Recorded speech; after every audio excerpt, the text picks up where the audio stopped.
So going live to YouTube. Woohoo, I think we did it. All right, this one I'm gonna do my best to do quickly because things are happening. A lot of things are happening today. So, how are you doing this full moon Pisces lunar eclipse? Um, I think it's a great one. I'm feeling really good. It feels really light. It feels like a lot of possibility. And in ways that I don't know if you saw previously, we talked about on the podcast Fervent Vision. We spoke about at the new moon, lunar eclipse, the solar eclipse. Did I say lunar? Um, no, solar eclipse is the new moon for next month.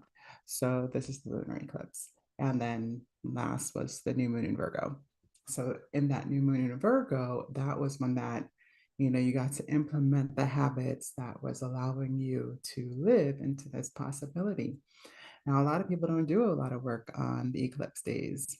When I say work, I mean manifestation work, creatrix work.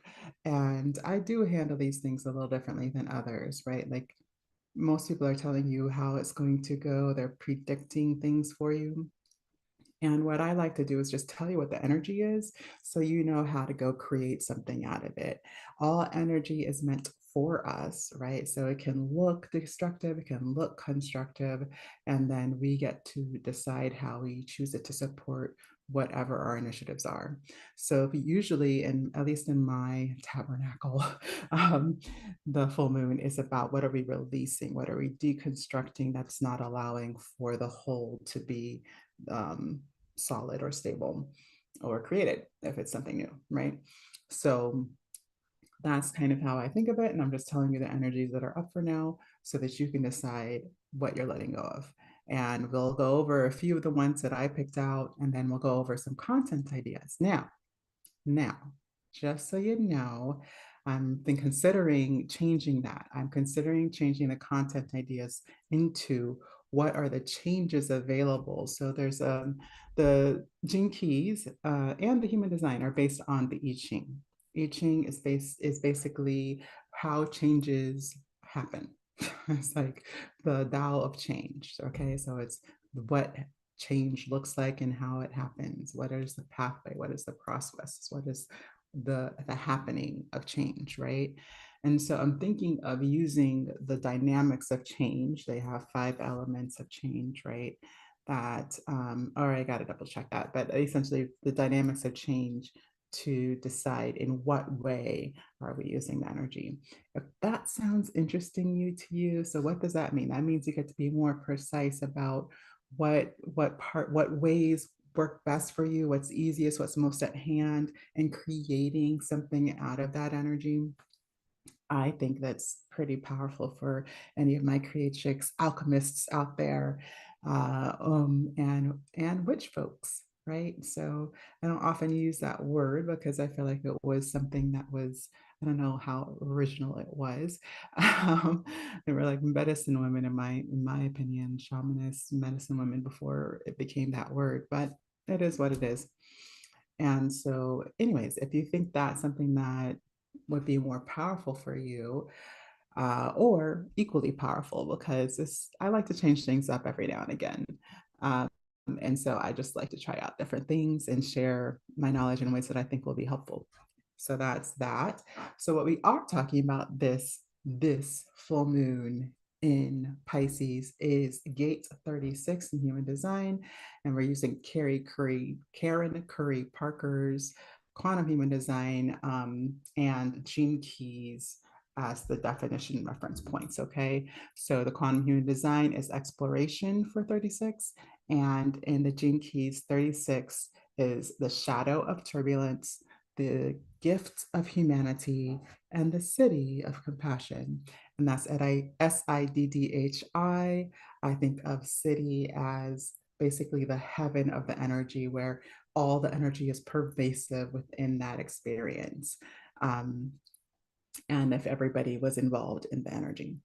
Okay, so we're going to start with Richard Broad, Gene Key's definition. And the chapter starts out talking about the dark night of the soul. And it's that feeling and that turbulence, it's that feeling of turbulent emotion, human suffering. You know how we can make even the smallest things, like the worst thing that ever happened to us. Think back to when you're a child and you spilled the milk, right? Which is why we have that saying, don't cry over spilled milk, right? Because it's just spilled. That's okay. We can clean it up. It's not worth, your heart breaking over it. But we've seen that in a child, like popping the balloon or they going off, and they thought it was wonderful at first, and they realized, wait, I don't get it back. Like the whole world crumbles, or you drop the ice cream, right? Those moments, and I was first just devastating, like nobody told me this was possible. Those times, and of course, there's the true ones of just realizing that something happened, that you can't get something back, that you can't repair a relationship once you've done something significantly wrong. Um, or those lies, man. And we're going to talk about how just being honest shifts a lot of this energy into its positive iteration of the gift of humanity. So it's also about how the energy is working. The dynamics of this energy is about just being on the edge of a thing. All right, it's breaking through boundaries of previous experience. So what we call patterns, what we call cycles, those things. So this is the energy that allows us to break out of that. And it's a pure energy. And the energy that we'll most likely understand it as is lust, or the feeling, I should say, maybe the feeling, or that you must understand it as, is lust. And so Richard Wright is quick to tell us that lust is not, inherently bad. It's just pure energy. It's what we do with that lust. It's the shame and guilt we have about that lust that causes us to lie if we are having that experience or having that feeling, or to deny it and repress it, which causes other energetic imbalances in the body and in our possibilities, right? So yeah, so that's that lust piece. And it is the key is part of the ring of divinity. So there's codon keys of the DNA strands. They work together literally in the human body. And so in this codon ring, the ring of divinity, all of the genes in this ring are able to transmute your experience into a high level of consciousness. I was going to say awakening. I was like, no, that's not right. It's not right. So I kept stopping myself. So it's not just the awakening, like the highest enlightenment awakening. It is awakening the highest consciousness. So an experience of beyond thought, right?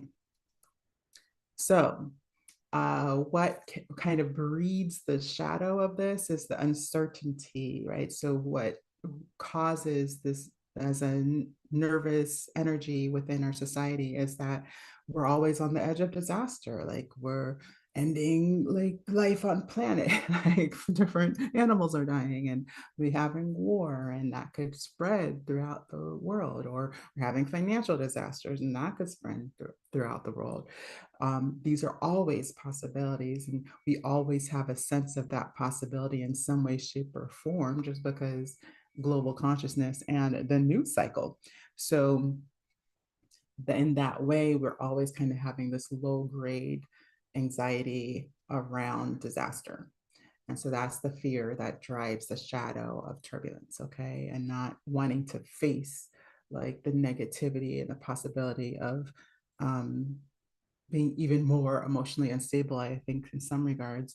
So in the repressive side, it looks like nervousness, and it's resisting emotional turbulence, and you're trying to maintain calm at all costs. So you may know the world's like on fire, but you're like, just be calm here and everything will be fine, everything, right? And you feel like if you can make that happen, control that energy, then you will fix it. But what actually happens is that nervous energy is still there. It's not integrated. It's not healed. It's not pointed in an intentional direction. And so it comes out as waves in your environment, whether that's just around you and just kind of feel like you're nervous because of something around you, or that's interrupting the fields of others and is causing instability in your relationships or in the things that you're trying to make happen. On the reactive side, it looks like being crisis prone, which is as expressing your emotion without exploration or honesty. So the exploration piece brings clarity, right? So when we explore emotions, oh, I feel this way, oh, it must be because of the other person. Or we explore like, oh yeah, there's a time when I was a kid that was that way. Is it the same thing that's happening now? Maybe not. Maybe I'll go ask and be honest about how I'm feeling and see if they can help me understand what's happening for real, right? This also can be widely experienced either in your own life or others as sexual affairs that come with a lie, right? So it's one thing to have like a oopsie and then, and then say, um, I made a horrible mistake, right? And be honest about that. Some people will still not feel like they want to continue a relationship. But if we're honest, then we can at least have the integrity of that relationship, maybe not in the same form, but maybe as a friendship or something like this, right? The other version is that you just hide it and it becomes an affair, and then you feel guilty about it, and then you start blaming the other person, and it becomes this weird dynamic when we're not willing to be honest and clear about what we're feeling and what's continuing to happen because of those feelings. So when we're honest with each other, we can maintain and even transform. Maybe this just going to be a relationship that's better if that's what's truly what you desire, right? Maybe a friendship is a better relationship, right?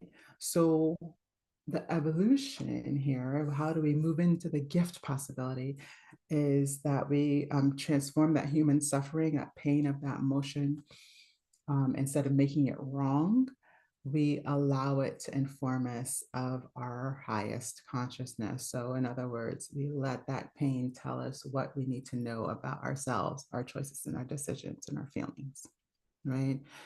And it's the closest to like this divine iteration. It's the closest to the earth. It's like a grounded, something that's in your face. It's reality. It's gritty. It's dirty. It's not necessarily this high love and light feeling of divinity. Even when you get to the city of compassion, it's about like what we have to forgive, right?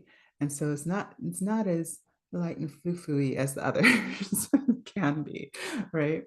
So it's really just being able to get in there, truly understand other people's emotions, and therefore understand people, and somebody feeling fully understood, even with the things they feel that they probably should be shamed or guilty about, is a rare gift. It really is a rare gift. So the nature of this is that pure lust energy, it can be really powerful if we are conscious and dealing with it clearly and honestly. The programming partner is Six of Conflicts, which is about destruction in relationships through the breakdown of communication, right? So programming partner is the opposition. And so you can see how if you start being more honest, that you might get something more amazing out of that too, which is, and the sixth key is the gift of diplomacy. So now you're able to speak to things in a way that brings people together instead of breaking them apart, right? And then the power behind this, understanding all human emotion, therefore giving people the ability to be understood and loved, right? And no longer being overwhelmed by emotions, no matter how deep or suffering they are. They just can deal with those things. And even if it's just that empathic response to another person or a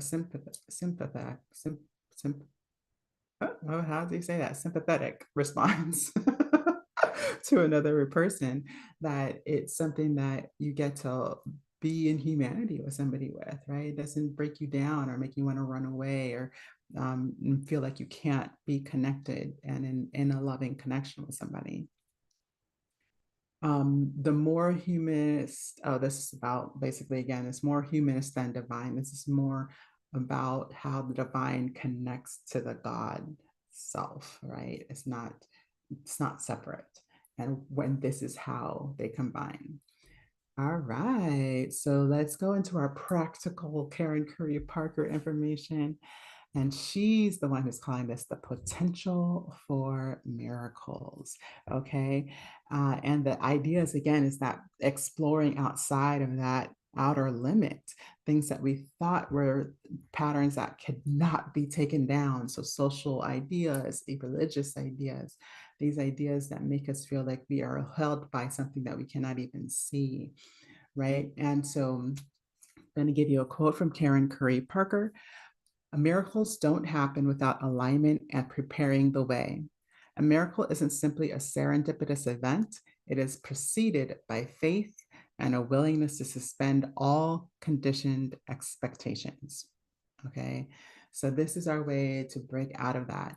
Now, the trick here, the challenge is that this is also a time not necessarily to act in a physical way completely. Now, if you have actions that have been in a process that are just part of the next steps of what is already happening, that's one thing.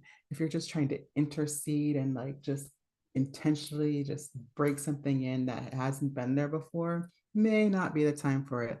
I don't necessarily use eclipse energy typically, even for crystals. And it's just, you got to know that there's a sense of chaos in the eclipse to begin with, and there's a sense of chaos in this energy, so you're dealing with a lot of unknown there. Now, if there's an intentional path that you've already led up to, or let's hold this as the vision, right? Let's hold this as, not everything has to be an external action. We can hold this as the vision. So the challenge will be to not let boredom with not doing something physical, actual material, lead you into chaos. Okay, so don't just start doing things just to feel like you're getting something done. This is not the energy for that. Optimally, you hold the vision with emotional energy regardless of chaos. So even though things look really disoriented, it's like, oh, I'm doing everything right. Why does everything look so crazy? Um, just instead of looking at the craziness as the evidence that it won't happen, that you hold the vision and the feeling that it can happen anyways, and you're steady with that. All right. And our contemplation, the question we're going to ask is, how have my stories changed or inspired others? Okay. So I think this is a good entrepreneur question too. So I feel like it's a bonus question, really, if you want to see how you can apply stories to what you are sharing and how you're serving people. Okay. So, what we're letting go of is just evolutionary spiritual beings. These are my suggestions, of course. You get to pick your own as well based on what I've just told you. But the ones I have are to let go of social ideas of morality that aren't allowing you to communicate clearly and honestly. Okay. So if you're hiding things out of that sense, then let's talk about it. And you can find the safe space to talk about it. If it's something that you know could get you in trouble, then find a place where you have an agreement of not sharing that information outside of the room. And I'm talking about people that are professional, people who have dealt with these problems before, is a good place to go if it's really outside of the dictated social norms. And so yeah, so I think it's good to always have somebody that has had the experience, that doesn't look at it wrongly, maybe somebody with the gift of 36, right? That there's going to help you find where the creative side of that is and not just see it in the shadow. You see what I'm saying? All right. Let go of any fake it tendencies in any relationship you want to be stable. So this is, again, the highest destructive force of a relationship, is this idea that you have to be something that you're not. And then if you do something wrong, you don't still deserve, or you can't still have a connection or a relationship with somebody, right? It may not look the same, like we've said before, but allowing that evolution to take place is that transforming principle that creates miracles, right? So you don't know. You don't know until you've been honest and clear. Okay. Let go of any reality that doesn't allow for the vision. So, again, any patterns, any constructs that you're taught by parents or society or religion that don't hold the vision that you know you're here to hold, are going to let go of those things. Perfect time for it. You want to destroy something. This is the perfect time for it. This is the energy to take things apart that are no longer serving you. Okay, that's how we're letting go of things. Right? All right, your content ideas. How are we going to apply this to our business? Why are we so cerebral and religious all the time? I don't know, but I love it. I can't stop. All right. All right, 3 content ideas. Number 1, what do you need to be honest about to be in a loving communication with your clients and partners? So for me, and especially in the beginning of my business, I had to be super honest that I didn't actually want to talk to people outside of business times. Right? They could only contact me through making an appointment or sending me an email. And then I never promised that I'm going to respond to any communication right away. My friends know this and they know this about me and they love me anyways somehow. Right? What is it for you? Because I'm honest about that, my clients don't think I'm ignoring them or ghosting them, and they're responding to me or ask a question or first even connecting with me. If I miss their thing, it's not because, oh, I don't care about them. It's because I'm an introvert and I'm not going to be at the beck and call, social media, email, whatever, every day of my life. It's just not going to happen.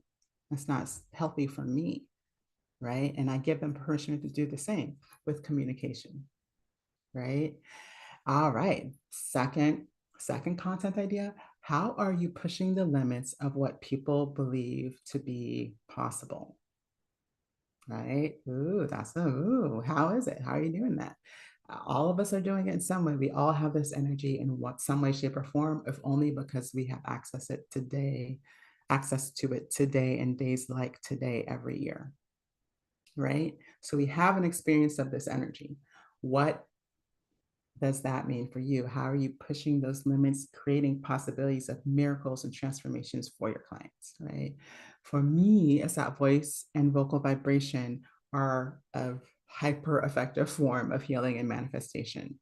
People just don't understand at what levels yet because there's some physics to that. There's some, like, if you've had the experience of voice in a room or if you've had experience of sound healing, it's like that plus consciousness plus intention plus this like amazing things that happen with overtones that it just there's very few ways to do that without intentionality, right?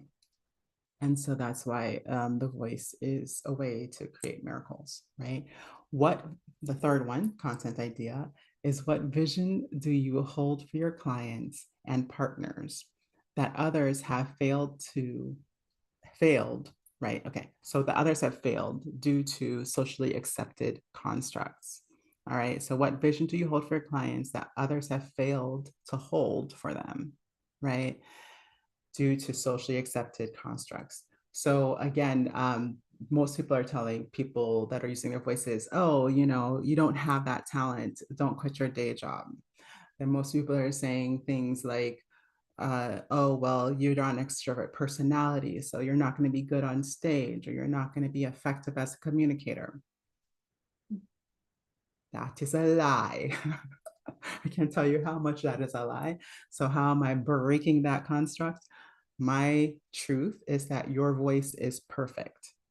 There's nothing wrong with it. Just like your body, it may be informing you when things are not being communicated clearly, when things are not being translated in a way that's creating the manifestation intention that you desire.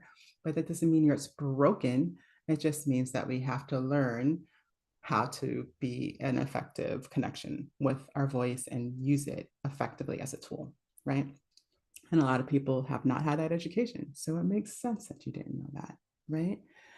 And you don't have to be a hyper alpha male with a white tan to be heard, right? You get to be you. And that's actually why your voice is perfect, because your voice is perfect to the perfect person who needs to hear the message from you. Okay. So that's what I have for you today. I'm going to jump off to do my next thing for the day. I thank you so much for hanging out with me and let me know. Do you want to keep up the content ideas or would you like to know special alchemy creatrix characteristics of what changes are available and how to make that happen? Let me know what you think.